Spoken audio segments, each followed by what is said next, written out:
ও জওয়ান যুবকেরা, ও আমার মুরব্বিয়ানেরা, আল্লাহ নবী দয়ার নবী আমার, বিশ্ব নবী রাহমাতাল লিল আলামিন নবী আমার উপর হয়ে সিজদায় শুয়ে আছে আর গুনগুন গুনগুন করে যেন বলতে লাগে, ইয়া রব্বি হাবলি উম্মাত উম্মতি, ইয়া রব্বি হাবলি উম্মাত উম্মতি।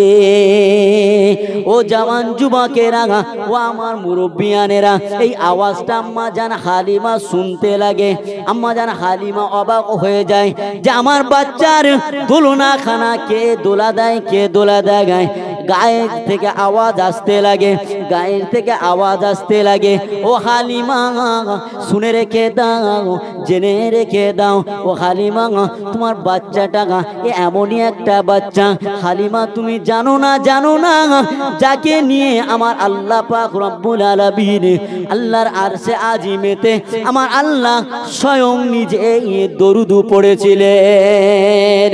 ও হালিমা শুনে রেখে দাও, জেনে রেখে দাও, আমার তোমার ঘরেতে যে তোমার দোলনাতে যে বাচ্চাটা আছে ওই বাচ্চাটাকে আর অন্য কেউ দোলা দেয় না, আল্লাহ পাকের ফারিস্তা দোলা দিতে লাগে। আমরা সেই রহমতওয়ালা নবী পেয়েছি তো নাকি? হ্যাঁ, সেই নবী পেয়েছি তো।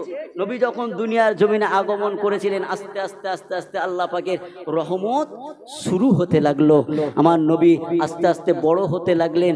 নবী আমার দুনিয়ার জমিনে দেখতে লাগলেন যে দুনিয়ার জমিনটা অন্ধকার আচ্ছন্ন। অন্ধকার বলতে এইরকম অন্ধকার নাকি? এইরকম অন্ধকার না, এইরকম অন্ধকার নয়। আমার রাসূলুল্লাহ, অনেকে বলে রাসূলুল্লাহ আপনার 40 বছর বয়সে নবুয়াত পেয়েছে। আপনারা শুনেছেন তো নাকি? শুনেছেন তো নাকি? আজকের আমি একটু অন্য ধরনের আলোচনা করব। নবী তো 40 বছরের নবুয়াত পেয়েছে অনেকে তো বলে, কিন্তু না, আসল কিতাবগুলো একটু খুলে খুলে দেখেন। আহলে সুন্নাত ওয়াল জামাতের আকীদা হলো আমার রাসূলুল্লাহ যেদিন থেকে আল্লাহ পাক দুনিয়াটাকে সৃষ্টি করেছিলেন সেই দিন থেকে আমার রাসূলুল্লাহকে আল্লাহ নবুয়াত দিয়ে দিয়েছেন। একটু জোরে বলুন সুবহানাল্লাহ। আল্লাহ পাক ওই 40 বছর বয়সে নবী পাকের রিসালাতের দায়িত্ব দিয়েছিলেন। একটু জোরে বলুন সুবহানাল্লাহ। যখন চাকরিতে জয়েন করে, ওই চাকরি জয়েন করার পরে তারপরে ডিউটি করে তো নাকি? না, তার আগে সে ডিউটি করতে লাগে? তার আগে তো ডিউটি করতে লাগে না। কিন্তু আমার আল্লাহ পাক ঠিক আমার রাসূলুল্লাহকে ওই 40 বছর বয়সে, আমার হাবিব, আমি আল্লাহ পাক রব্বুল আলামিন আপনাকে আমি আল্লাহ এবার রিসালাতের দায়িত্ব দিয়ে দিলাম। জান হাবিব, আপনি দিনের প্রচার শুরু করে দেন। ও জওয়ান যুবকেরা, ও আমার মুরব্বিয়ানেরা, তাহলে আমার রাসূলুল্লাহকে আল্লাহ কেমন নবুয়াত করেছিলেন একটু আলোচনা করা যাক। আমার আল্লাহ পাক রব্বুল আলামিন, আল্লাহ পাকের নবী, দয়ার নবী, বিশ্ব নবী আমার, আমি কেটে কেটে ছোট্ট ছোট্ট করে আপনাদের কাছে তুলে ধরছি। কারণ এক একটা ঘটনা যদি আপনাদের কাছে বলি, ঘটনাগুলো শেষ হবে না। আপনার আমার জানা আছে, কিন্তু আমি মূল বিষয় বস্তুটা আপনাদের কাছে তুলে ধরতে চাইছি। যারা আজকের দিনে বলে নবী হলো 40 বছর নবুয়াতের নবী, না না না না না, কিতাবের মধ্যে পাওয়া যায় আল্লাহ পাক রব্বুল আলামিন আপনার আমার নবীকে দুনিয়ার জমিনে যেদিন থেকে পাঠিয়েছিলেন সেই দিন থেকেও আমার আল্লাহ ওই নবী পাকের নবুয়াতটা জারি করে দিয়েছিলেন। ওই নবুয়াতের জারিতে আমার আল্লাহ পাকের দরবার থেকে রহমতগুলো বর্ষিত হতো। ও জওয়ান যুবকেরা, ও আমার মুরব্বিয়ানেরা, আল্লাহ নবী, দয়ার নবী আমার বসে আছেন। নবী আমার বসে আছেন। নবী পাকের বয়স হলো, নবী পাকের বয়স তখন 8 বছর। কয় বছর বললাম? 8 বছর। আল্লাহ নবী, দয়ার নবী আমার বসে খেলা করছেন। নবী পাক খেলা করতে লাগেন। 8 বছর বয়স আমার নবী পাক বসে খেলা করছেন। সেখানে আল্লাহ পাক কেমন নবুয়াতটা কেমন ভাবে দিচ্ছেন দেখেন। ও জওয়ান যুবকেরা, ও আমার মুরব্বিয়ানেরা, দাদু আব্দুল মুত্তালিবকে ওই কুফারে কুরাইশরা তারা বলতে লাগে, এই আব্দুল মুত্তালিব, তোমার নাতি মুহাম্মদকে তো দেখা যায় না, সে কোথায় আছে একটু কে বলবে? সে কোথায় আছে একটু টুকিয়ে বলবে, মক্কার মানুষেরা তারা জানতো যে রাহমাতাল লিল আলামিন দুনিয়ার জমিনে এসেছে। মুহাম্মদ বেশাক সত্য মানব, মহামানব, সত্য নবী হয়ে দুনিয়ার জমিনেতে এসেছে, সে তারা জানতো। কিন্তু তারা আমার রাসূলুল্লাহকে প্রকৃতপক্ষে নবী বলে তারা মেনে নিতে পারেনি। তারা ঈমানের কলমাটা তারা পড়তে পারেনি, এই কারণে তারা পড়েনি। তারা জানতো যদি তার হাতে হাত দিয়ে ঈমানের কলমা পড়তাম, তাহলে আমরা যদি পড়ে নিই, তাহলে আমাদের এই লুটে খাওয়া, আমাদের এই নারীর উপর অত্যাচার জুলুম, এই নারী পিপাসুটাকে আমরা আর করতে পারবো না। ও জওয়ান যুবকেরা, যেটা আজকের আপনার আমার এই দুনিয়ার জমিনে এই সন্ধিক্ষণ সময়ে আজ চতুর্দিকে আপনি তাকিয়ে দেখেন, আজ সেই দিনটা চলছে না চলে না? পূর্ব থেকে পশ্চিম, উত্তর থেকে দক্ষিণ, আপনি যেদিকে তাকাবেন পৃথিবীর প্রত্যেকটা জায়গায় আজ সেই আইয়ামে জাহিলিয়া যুগের মতন আজ অবস্থাটা হচ্ছে না, হয় না? হচ্ছে। কারণ আজকে নারী সুরক্ষিত নাই। নারী সুরক্ষিত আছে, আজ নারী সুরক্ষিত নাই। আজ নারী সুরক্ষিত যেমন নাই, আজ নারীদের উপর অত্যাচার জুলুম করা হচ্ছে।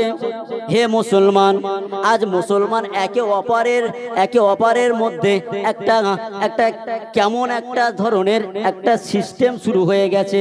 আজ মারছে মুসলমান, মরছেও মুসলমান। ঠিক বলছে না ভুল বলছে? অন্য কেউ কি মারছে? না না না না, মারছে মুসলমান, মরছে মুসলমান, মার খাচ্ছে মুসলমান, আর মার খাওয়াচ্ছেও মুসলমান। কারণ আপনার আমার আজ দেখা যায় দুনিয়ার জমিনেতে আজ আপনার আমার ঈমানটা কমজোর হয়ে গেছে, ঈমান কমজোর হয়ে গেছে। আমরা নামে মুসলমান হয়েছি, ঠিক বলছি না ভুল বলছি? নামে মুসলমান হয়েছি, কামে মুসলমান নয়। মুসলিম তুমি নামে হলে আজ কামে হলে না ভাই। মুসলিম তুমি অপরাধে লিপ্ত কেন হও? মুসলিম তুমি নামে হলে আজ কামে হলে না ভাই। মুসলিম তুমি অপরাধে লিপ্ত কেন হও? মুসলিম তুমি নামে হলে আজ মুসলিম তুমি ন্যায়ের পথে এলে সমাজ বদলাবে রে, সমাজ বদলাবে। মুসলিম যদি ন্যায়ের পথে আসে সমাজটা বদলাবে। ঠিক বলছি না ভুল বলছি? কিন্তু ন্যায়ের পথে আসতে পারছে? ন্যায়ের পথে আসতে পারছে না। এদের মধ্যে এমন ধরনের লোভ দেওয়া হচ্ছে, এই লোভে পড়ে এ মুসলমান, ওই লোভে পড়ে মুসলমান একে অপরের উপরে হামলা শুরু করে দেয়। একে অপরের উপরে কি করছে? মারামারি, পিটাপিটি, হানাহানি শুরু করে দিচ্ছে। ঠিক বলছি না ভুল বলছি? আজ মুসলমান এখান থেকে বলতে চাই, আজ আপনার আমার ঘরে এই যে গত কয়েকদিন আগে কি কয়েক মাস আগে যে ওয়াকফ বিলটা চালু হয়েছিল, হে মুসলমান, আমরা কি একবার ভেবেছিলাম এই ওয়াকফ বিলটা কি জন্য চালু করেছিল? আমরা যদি ভাবতাম মুসলমান, আমরা ঝাঁপিয়ে পড়তাম। ঠিক বলছি না ভুল বলছি? একদল মানুষ তারা ওয়াকফের জন্য লড়াই করেছিল, আর একদল মানুষ তাদের পেছনে কি করেছিল? শত্রুদের মদতে তারা তাদের সঙ্গে সাথ দেওয়া তো দূরের কথা, আরো তাদেরকে কিভাবে রোকা যায় সেই চেষ্টা করেছিল। করেনি? আমি ঠিক বলছি না ভুল বলছি? এটা আপনার আমার ইমানি দায়িত্ব, ইমানি পাওয়ার। আজকের যদি এই ওয়াকফ বিলটা, আইনটা যদি সুপ্রিম কোর্টে রায় ঘোষণা হয়েছিল, কিন্তু কয়েকদিন আগে, এই গত 2 দিন কি 3 দিন হচ্ছে সুপ্রিম কোর্ট রায় দিয়েছে যে মুসলমানদের ওয়াকফ সম্পত্তি কেবলমাত্র মুসলমানরাই দেখভাল করবে। একটু জোরে বলুন সুবহানাল্লাহ। আরে যে ওয়াকফটা চালু হয়েছিল যে কমপ্লিট ভাবে তোমাকে নামাজি হতে হবে 5 ওয়াক্ত, ঠিক বলছি না ভুল বলছি? 5 বছর তোমাকে রোজা রাখতে হবে, কমপ্লিট ভাবে তোমাকে নামাজ রোজা পড়ে তবে তুমি ওয়াকফ করতে পারবে। আচ্ছা, আপনি বলেন 5 বছর ধরে আপনি নামাজ পড়েছেন, 5 বছর ধরে আপনি রোজা রেখেছেন, আপনি দাড়ি করেছেন, এই এত বড় দাড়ি করেছেন, কপালটা কালো করেছেন। একটু ভালো করে বোঝার চেষ্টা করবেন কথাটা, নেগেটিভ নেবেন না। আজ আমরা তো নেগেটিভ গুলো নিই বলে এই জন্য করে আমাদের উপরে এত অত্যাচার, এত জুলুম হচ্ছে। বলেছে যে তোমাকে 5 বছর কি হতে হবে, কমপ্লিট নামাজি হতে হবে, তাই তো নাকি? তবে তুমি অফ করতে পারবে। এবার আপনি 5 বছর আপনার ডিউটিটা পালন করলেন, ডিউটি পালন করে এবার আপনি অফ করতে যাবেন, দান করতে যাবেন। এবার তখন অফিসার আপনাকে জিজ্ঞাসা করবে যে তুমি যে 5 বছর নামাজ পড়েছো, তুমি ওই নামাজের মধ্যে তুমি অমুক দিনের নামাজটা কাজা করে দিয়েছো, তুমি অমুক টাইমের নামাজটা তুমি পড়োনি। আচ্ছা, এটা কি মানা যাবে? বলেন, মানা যাবে? কেউ কি ওই 5 বছর লিখে রেখে দিতে পারবে যে না আমি অমুক দিনের নামাজটা কাজা করেছি? এটা কি মানা যাবে? বলেন। বলবে যে অমুক দিনের রোজাটা তুমি কাজা করেছো, 1 মাস রোজা করে অফ করতে যাব, সেই রোজাটাকে বলবে যে অমুক দিনের রোজাটা তোমার কাজা হয়ে গেছে, যাও আরো 5 বছর ধরে তুমি আরো ইবাদত করো, করে কমপ্লিট মুসলমান হও, তারপরে তুমি অফ করবে। এই দায়িত্বটা কার কাছে ছিল? একজন অমুসলমানের উপরে দায়িত্বটা দেয়া হয়েছিল। ঠিক বলছি না ভুল বলছি? আচ্ছা, মুসলমানরা জানে তাদের ধর্মের রীতিনীতি, ঠিক বলছি না ভুল বলছি? আমার হিন্দু ভাইয়েরা, গায়ের কম ভাইয়েরা, অন্যান্য ধর্মাবলম্বী ভাইয়েরা, তারা তাদের ধর্ম তারা জানে। আমরা কি তাদের ধর্ম আমরা জানি? আমরা তাদের ধর্মের বিষয় আমরা জানি না।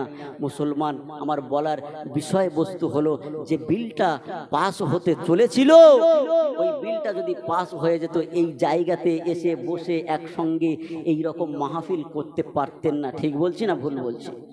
ঠিক বলছি না ভুল বলছি? সেই আমে জাহিলিয়া যুগের মতো আজ আপনার আমার সমাজে চলে এসেছে, তাই তো নাকি? আজ দেখা যায় সেই সময়ে প্রতিবাদ করতে একদল মানুষ আবার প্রতিবাদ করা বন্ধ করে দিয়েছে। আমি কালকের পরশুদিন দেখছিলাম, কালকের রাত্রে দেখছিলাম, জলসা থেকে ফিরে এবার একটু নেট দেখছিলাম, দেখতে ফেসবুকটা দেখছিলাম যে গত দুদিন আগে একটা উলামা সংগঠন হয়েছে। আপনারা কি খোঁজ রেখেছেন? আপনারা কি জানেন? আপনারা জানেন? আরে আপনাদের পার্শ্ববর্তী এলাকায় হয়েছে, উলামা সংগঠন হয়েছে। উলামাদেরকে নিয়ে, কাদেরকে নিয়ে? মসজিদের ইমাম সাহেবদেরকে নিয়ে, মসজিদের মুয়াজ্জিনদেরকে নিয়ে, তাদেরকে নিয়ে একটা মিটিং হচ্ছে। কি মিটিং হচ্ছে? আমি নামটা বলবো না, নাম বললে আবার আপনারা হয়তো বলবেন, আপনারা হয়তো